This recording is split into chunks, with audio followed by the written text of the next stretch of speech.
नमस्कार प्रेक्षकांनो, लक्ष्मीच्या पावलांनी या मालिकेच्या येणाऱ्या भागामध्ये आपल्याला पाहायला भेटत आहे.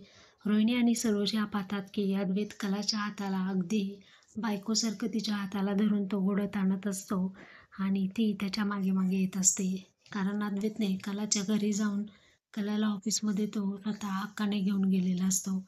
आज हे पाहून रोहिणी आणि सरोज या दोघींना खूप वाईट वाटतं.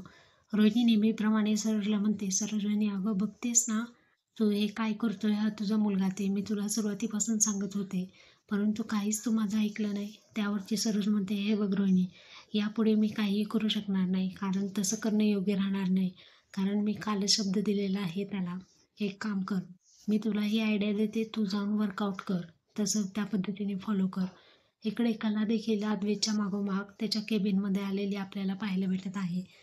आता डिझायनिंगचं काम सुरू करायचं म्हटल्यानंतर त्याला अद्वैतसोबत काम करण्यासाठी आलेली असते आणि अद्वैतने तिला घरी जाऊन ऑफिसमध्ये काम करण्यासाठी घेऊन आलेला असतो. परंतु इथे आपल्याला पाहायला भेटत आहे दोघांमध्ये जवळीकता निर्माण झालेली आहे आणि कला तर ऑलरेडीच अद्वैतच्या प्रेमात असते. आता अद्वैतला देखील कलावरच्या असलेल्या प्रेमाची जाणीव होणार आहे. येणारा एपिसोड खूप छान होणार आहे आणि आपल्या चॅनलवरती कनेक्टेड राहा. येणाऱ्या मस्त एपिसोडचे सर्व भाग पाहण्यासाठी लाईक आणि सबस्क्राईब करून ठेवा.